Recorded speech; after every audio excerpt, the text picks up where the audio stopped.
तर लाडकी बहीण योजनेच्या 20व्या हप्त्याच्या वितरणासंदर्भात म्हणजेच फेब्रुवारीच्या हप्ते वितरणासंदर्भात एक संभाव्य तारीख समोर येत आहे की लाडक्या बहिणींना या तारखेला पैसे मिळण्याची दाट शक्यता वर्तवण्यात येत आहे। तर कोणत्या तारखेला लाडक्या बहिणींना पैसे मिळणार आणि या संदर्भातला जी.आर हा कधीपर्यंत येण्याची शक्यता आहे, त्याचसोबत सध्या राज्यात अर्थसंकल्पीय अधिवेशन सुरू आहे आणि उद्या अर्थसंकल्प सादर करणार असल्याची माहिती समोर येत आहे। तर त्या अर्थसंकल्पात लाडकी बहीण योजनेसाठी काही नवीन तरतूद केल्या जाते काय हे सुद्धा पाहण्यासारखं असणार आहे। त्याचसोबत ज्या लाडक्या बहिणींना नोव्हेंबर डिसेंबर मध्ये हप्ता आला नव्हता तर अशा लाडक्या बहिणींना नोव्हेंबर डिसेंबरचा हप्ता सुद्धा एकत्रितपणे फेब्रुवारीच्या हप्त्यासोबत मिळणार काय, या संदर्भात आपण अगदी थोड्याशा व्हिडिओमध्ये तुम्हाला समजेल अशा भाषेत माहिती पाहणार आहोत। त्यापूर्वी तुम्ही जर नवीन असाल तर नक्कीच आपल्या व्हिडिओला लाईक करून चॅनलला सबस्क्राइब करा। नमस्कार, मी भाऊसाहेब घोडे स्वागत करतो तुमचं लाडकी बहीण योजनेच्या एका नवीन व्हिडिओमध्ये।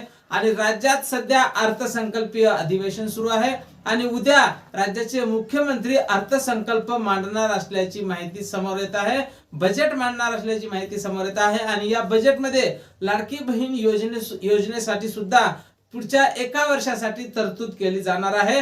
आणि यात लाडक्या बहिणींना नोव्हेंबर डिसेंबर मध्ये जे हप्ते मिळाले नव्हते त्या लाडक्या बहिणींसाठी सुद्धा खुशखबर येऊ शकते। त्यांना नोव्हेंबर डिसेंबर जानेवारी आणि फेब्रुवारीचे 6000 रुपये एकत्रितपणे दिल्या जाऊ शकते। त्याचसोबत या बजेटमध्ये लाडकी बहीण योजनेसाठी वाढीव निधी मंजूर केला जाईल आणि लाडकी बहीण योजनेच्या मानधनात वाढ होण्याची सुद्धा शक्यता वर्तवल्या जात आहे।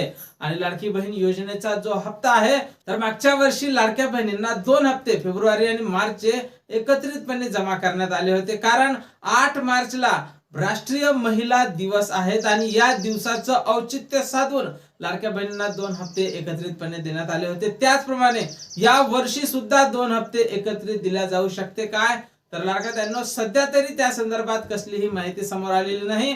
पण या 8 तारखेला एक संभाव्य तारीख समोर येत आहे की या 8 तारखेला राष्ट्रीय महिला दिन आहे आणि या दिनाचं औचित्य साधून लाडक्या बहिणींना खुशखबर येऊ शकते आणि तुम्हाला 8 तारखे ते 10 तारखेच्या दरम्यान 10-12 तारखेच्या दरम्यान लाडकी बहीण योजनेचा 20वा हप्ता म्हणजे फेब्रुवारीचा हप्ता हा जमा केला जाऊ शकते।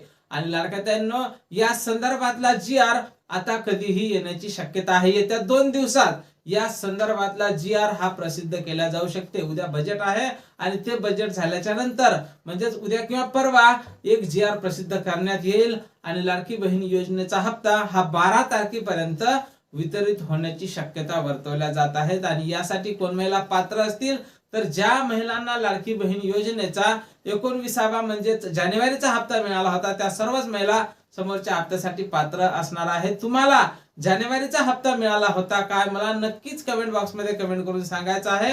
त्याचसोबत ज्या महिलांची ई-केवायसी चुकीच्या पद्धतीने झाली होती त्यांनी जर ती दुरुस्त केली असेल तर त्या लाडक्या बहिणींनी सुद्धा कमेंट मध्ये कमेंट करून सांगायचं आहे की तुम्ही केवायसी दुरुस्ती केली आहे काय, आणि तुमचं नाव, गाव आणि जिल्हा टाकायला विसरायचं नाही। त्याचसोबत व्हिडिओला हाईप करायला सुद्धा विसरायचं नाही। भेटूया पुढच्या एका नवीन व्हिडिओमध्ये महत्त्वपूर्ण माहिती सोबत। जय महाराष्ट्र।